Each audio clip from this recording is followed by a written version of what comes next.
Mambo vipi? Mimi naitwa Jay, karibuni kwenye channel yangu, na hapa nitawapatia madini ambayo mjawahi kuyapata sehemu yote ile. Sasa bana, nakuja na hii hapa ambayo inaitwa ukweli kuhusiana na maisha ya Ulaya au maisha ya ughaibuni.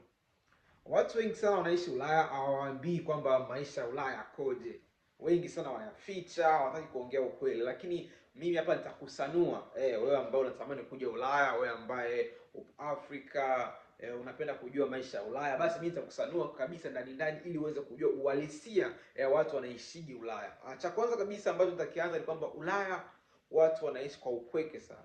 Upweke ni kitu ambacho kinasumbua watu wengi sana ambao wanaishi ughaibuni, especially nchi hizi ambazo za western country, ambazo nchi ambazo kama vile Uingereza, Marekani, Norway. Hizi nchi zote hapa watu wengi sana wanaishi kwenye upweke sana. Upweke, maisha ya upweke inasumbua watu wengi sana. Baadaye watu wengi sana kuja kuishia katika masuala ya kupata sonona, kwa vitu kama hivyo. Kwa upweke ni kitu ambacho kinasumbua watu sana Ulaya. Okay, namba 2, kazi.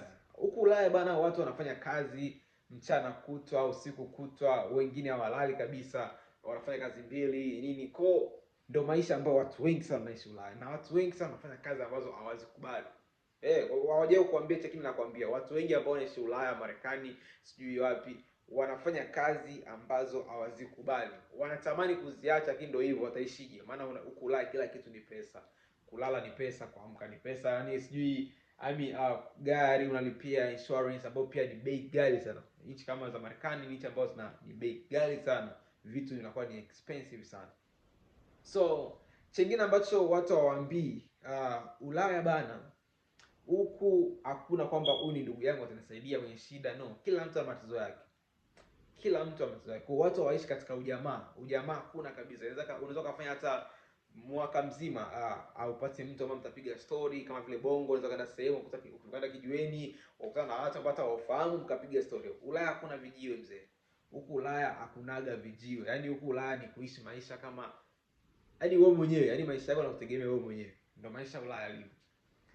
Kuhusiana na pesa, watu wengi wanaamini kwamba Ulaya, ukiwa Ulaya unapata pesa tu, like utaogota pesa. Huku Ulaya bro, unatoka kufanya hata miaka 10, miaka ngapi, hujawahi kuogota pesa barabarani. Hakuna mtu anatoa pesa. Kwa kila mtu ana nidhamu ya pesa, kila mtu anaji pesa. Hadi dola moja mtu anipigia hesabu, nitafanya hivi, labda nitanunua baga dola moja, nitafanya. Kwa huku Ulaya kila kitu ni mahesabu. Uwezo ukaishi Ulaya bila kuwa na mahesabu. Ukiwa una mahesabu utaishia barabarani, unakuwa naomba omba. So Ulaya nidhamu ya pesa ni kitu ambacho kinahitajika sana. Chingine Ulaya chingine ambacho cha mwisho kabisa nitazungumzie, Ulaya sio kila mzungu ana hela.